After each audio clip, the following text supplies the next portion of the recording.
पाऊस तर सगळीकडे सुरू आहे, पण कोल्हापूरच्या या गावात पडतोय सोन्याचा पाऊस. सोनं पडतोय, सोन्याचा पाऊस. होय, आमच्या गावात सोन्याचा पाऊस पडतोय.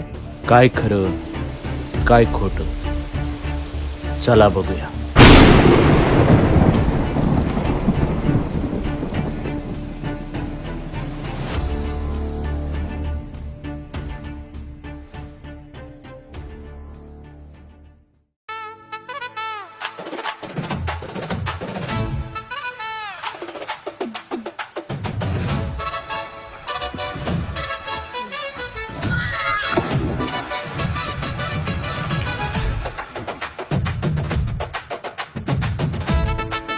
सोनं पडतोय, सोन्याचा पाऊस. होय, आमच्या गावात सोन्याचा पाऊस पडतोय. तरी इथं मृग नक्षत्राच्या काळात लोकांना इथल्या गावातील सोन्याच्या मुद्रा सापडतात. खरं आहे बाबा, गावतले मस्त पोर्लकरांनी गावलं, तिथं आमच्या पुतळ्याला गावलं, खती गेलं ना. गावात लय आधीपासून प्रथा चालू आहे. सोनं कायम सापडतं. काय लोकांना पेट्या पण सापडल्या सोन्याच्या मुद्रांच्या. उरपाट पडतंय सोनं. सोनं ह्यानं पडत नाही, असं उरपाट पडतंय. भांगला गेल्यावर मला गावलं होतं सरीत गावलं होतं. इथं तुमच्या इथं गावात आमच्याकडे पडत नाही.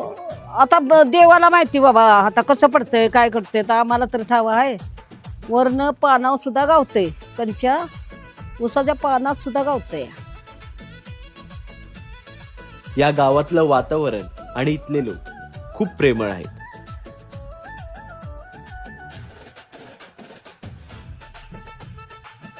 गावातलं गावपण अजूनही या लोकांनी जपून ठेवलं आहे.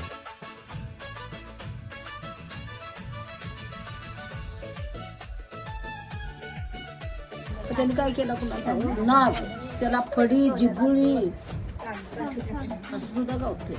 मग गावातल्या माणसाला असं म्हणणं आहे की भोजराजाच्या काळात गावातून एक पालखी निघायची देवाची. त्या लोक सोन्याच्या मोहरा टाकायची आणि ते आता पाऊस पडल्यानंतर मातीतून वर येतात मुद्रा पाऊस पडल्यामुळे. त्यामुळे ते लोकांना सापडतं. राजानं कुठं एवढं इसकटलं, मग तुमच्या गावात इसकटलं नाही, तिथं बिडातच इसकटलं राजानं. कुठल्या गावात नाही बा. साधारण आपल्या गावातच सोनं सापडतं असं का? तर ह्या बीड या ठिकाणी शिलाराजा भोज यांनी ही बीडची स्थापना केली असं म्हणतात. म्हणजे गावात आमच्या आख्यायिका आहे की भोजराजाची राजधानी कसं बीड होतं. राजधानी होती का नव्हती याचा लिखित पुरावा नाहीत, पण शिलाराजा भोज गणराज किंवा विजय यांचं वास्तव्य या ठिकाणी होतं याचा शिलालेखामध्ये किंवा ताम्रपटामध्ये उल्लेख आहे. त्याशिवाय जे द्वितीय भोज होते त्यांच्या ताम्रपटामध्ये देखील कसं तिरवाड बीडचा उल्लेख आलेला आहे. तर या ठिकाणी या राजांचं वास्तव्य देखील होतं. त्या ठिकाणी आमच्या गावामध्ये त्यांचा राजवाडा होता, याशिवाय त्यांचं सैन्य होतं. किंवा रानबाव म्हणून आमच्या इथे एक प्रसिद्ध जागा आहे, त्या ठिकाणी ही राणी आंघोळीला जायची. तसं तिचा राजवाडा, तिचा जो वाडा किंवा तिचं ती विहीर त्या ठिकाणी आपल्याला बघायला मिळते. किंवा राजवाड्याचे काही अवशेष पूर्वी या ठिकाणी बघायला मिळायचे. मग सोनं सापडतं हे फक्त बीडमध्येच का, तर आपल्या आसपास देखील काही ठिकाणी काही प्रमाणात म्हणजे अगदी तुरळक प्रमाणात सोनं सापडण्याच्या उदाहरणं आहेत. पण सध्या बीडमध्ये ही सातत्यानं घडत आलेलं आहे. किंवा तेरसारखं जे आपण उदाहरण उस्मानाबाद मधलं गाव म्हणतो त्या ठिकाणी देखील सोनं सापडतं. पण आता सातत्यानं सोनं सापडणारं ठिकाण म्हणजे फक्त कसबा बीड. हे कसबा बीडच सोनं सापडण्याचं मागचं कारण. तर कसबा बीडमध्ये पण देखील सगळीकडे सोनं सापडतं असं नाही. तर ज्या ज्या ठिकाणी आम्हाला वाटतं की ज्या ज्या ठिकाणी प्राचीन वसाहत असावी, म्हणजे शिलार काळाची जी वसाहत होती त्या ठिकाणी हे सोनं सापडतं असं मानतो. किंवा जे रहदारीचे रस्ते होते, आता बऱ्याच ठिकाणी आरे किंवा बीडला जोडणार रस्ता आहे, बीड कोकेल जोडणार रस्ता आहे, बीड भैरेश्वरला जोडणार रस्ता आहे. अशा ठिकाणी देखील रस्ते मार्गावर आपल्याला बऱ्यापैकी सोनं सापडलेलं आहे. याशिवाय जे राजवाड्याचं ठिकाण आपण मानतो, सोन्याचा माळ म्हणतात किंवा जे नावटेक म्हणतात किंवा रानबाईचं परिसर म्हणतात, या परिसरामध्ये सोनं जास्त सापडलेलं आहे. तर आणि हे सोनं अगदी बल्कमध्ये सापडले का, तर असे देखील नाही. अगदी एखादं नाणं, छोटंसं नाणं सापडतं, मग त्यावर त्या नाण्यांचं देखील वेगवेगळी नाणी त्यामध्ये आहेत. त्यामध्ये एक त्रिशूळ छाप आहे, त्रिशूळ छापमध्ये देखील 4-5 प्रकारचे नाणी आपल्याला बघायला मिळतात. याशिवाय आपल्याकडे गरुड छाप म्हणजे त्यांची राजमुद्रा जी आहे ते नाणं आपल्याला बघायला मिळतं. हत्ती छाप नाणं बघायला मिळतं किंवा विविध नक्षीकाम असलेली बघायला मिळतात. किंवा मोर छाप नाणं आपल्या इथं मिळालेलं आहे.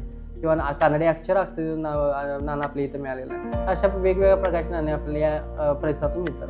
याशिवाय आपण विचार केला तर ह्या विरगळांचा 213 विरगळ इथंच का सापडतात किंवा ह्या परिसरामध्येच फक्त एवढ्या जास्त प्रमाणात विरगळ का आहेत, तर ह्याच ठिकाणी आपल्या आता आमचे आजोबा वगैरे सांगतात की गावामध्ये गावाचा जो मुख्य चौक आहे त्या मुख्य चौकामध्ये पूर्वी खण होते आणि त्या खणीमधून दगड काढले जायचे.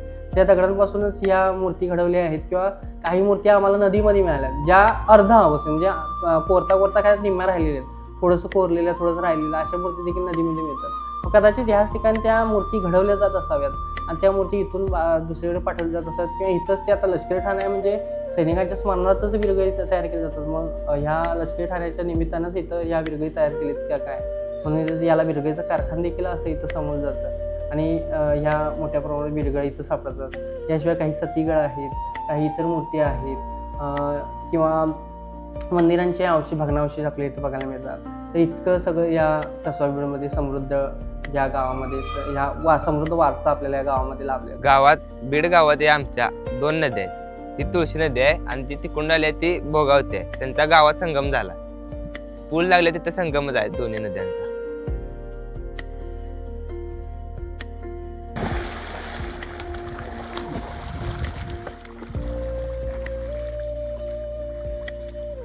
तुम्हाला की रे तुला येत्या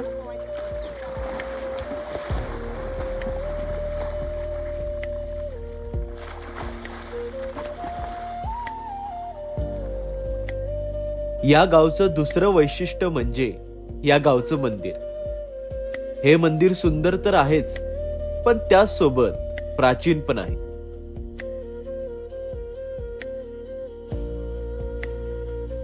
या गावात अशा अनेक प्राचीन गोष्टी आढळून येतात. त्यातल्याच या काही. आपण बोलतोय ते शिलाराजा भोज, पण त्या शिलाराजा भोज यांच्यापूर्वी जे सत्य होते ते शिलाराजा भोज यांचे वडील म्हणू शकतो, जे राजा मारसिंह हे होते. त्यांची राजधानी ही कोल्हापूर या ठिकाणी होती. तर त्या कोल्हापूरपासून जवळच्या अंतरावर आपलं लष्करी ठाणा असावं म्हणून यांनी कसबा बीड या जागेची त्यांनी निवड केली असं. कसबा बीडच का, तर कसबा बीडला तिन्ही बाजूनी नद्यांचा बेडा आहे. या ठिकाणी आपण पाहिलं तर तुळशी भोगावती कुंभी ह्या 3 नद्यांचा संगम या कसबा बीडच्या भोवतीच आहे. याशिवाय कसबा बीडची जी पश्चिम बाजू आहे त्या बाजूला आपल्याला सातेरी माझे डोंगररांग मिळते. म्हणजे कसबा बीडचं क्षेत्र हे नैसर्गिकरित्याच बंदिस्त झालेलं आहे. नाणं गावतंय ते असं मोठं असतंय नाणं आणि बेडा असतोय ते बारीक असतोय. बेडे सापडतात म्हणजे बीड पडले. मग बीड पौराणिक राजे असल्यानं याला कसबा जोडलं. हे काय मौजे नव्हे, कसबा बीड आहे. 11व्या-12व्या शतकात ही शिलाराजाची राजवट होती. त्या शिलाराजाच्या राजवटी भोजराजाची ही राजधानी बीड, भोजराजाची राजधानी. या गावाची निर्मिती केलेली आहे ती शिलाराजा भोज आणि त्यानंतर गणराजदेव किंवा विजयादित्य यांचं वास्तव्य देखील या गावामध्ये राहिले. सध्या आपण याला ओळखतो सोन्याचं गाव म्हणून, पण सोन्याचा पाऊस पडणारं गाव म्हणून. पण ह्या गावची ओळख इतकीच मर्यादित नाही, तर ह्याच विरगळांचा कारखाना म्हणून देखील ओळखलं जातं. या ठिकाणी प्राचीन मंदिर आहेत, त्या मंदिरांचे आगार म्हणून देखील ओळखलं जातं. आणि आजच्या या नव्या युगामध्ये एक सहकाराचं चांगलं क्षेत्र म्हणून या कसबा बीडची ओळख आहे.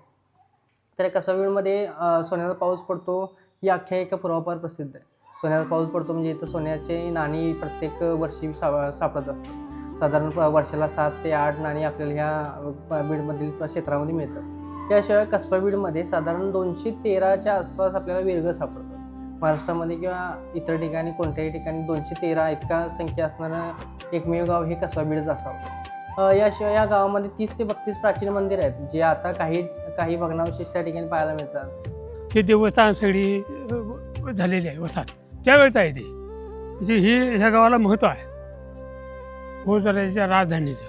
इथं आता हे मूर्ती वगैरे सापडतात. काही अशी बिळेश्वरासारखी ही मोठी मंदिरे आपल्या इथं पाहायला मिळतात. तर ही अशी प्राचीन मंदिरांचं देखील इथं अवशेष आहेत. याशिवाय विरगळ, सतीगळ, काही मूर्त्या, याशिवाय इतर सोन्याची नाणी सोडली तर इतर नाणी देखील आपल्या इथं यादवकालीन नाणी मिळतात, बहमनीकालीन नाणी मिळतात, शिवकालीन नाणी मिळतात, इंग्रजकालीन नाणी मिळतात. इतकंच काय तर परदेशातून ख्रिश्चन मिशनरींकडून आलेली ती नाणी देखील इथं आपल्याला कसबा बीडमध्ये यापूर्वी मिळालेली आहेत. सवचं मला तरी कवा गावलं ना, उरपाटच बेड खाली महादेवाचं नाव आणि पाठ मग ते आता कसं पडतंय बाळा आता परमेश्वराला ठाव. तुमच्या गावात पडत नसलं बघायचं होतं ना काय तर खटपट खाऊ. ती सोन्याची जी नाणी त्यावेळेला होती ती कुठे पडलेली सवरलेली ते आता लोकांना मिळतात. ते काय पाऊस पडत नाही, पाऊस पडतो ही लोकांची एक समजूत आहे, पण नाही तसं. त्यावेळची सोन्याची नाणी ही गायब झालेली, त्यावेळेला ही आता लोकांची भांगलताना काम करताना सापडतात. आणि फक्त एवढ्यासाठीच नाही तर ह्या गावची लोक देखील सोन्यासारखी, तसेच आपण सोन्यासारखीच प्रसिद्ध आहेत असं आपण म्हणू शकतो. ही होती कोल्हापूरमधील बीड गावची गोष्ट. जर तुम्हाला ही व्हिडिओ आवडला असेल तर लाईक करा, शेअर करा आणि चॅनलला सबस्क्राईब करा. आपण भेटू पुढच्या व्हिडिओमध्ये.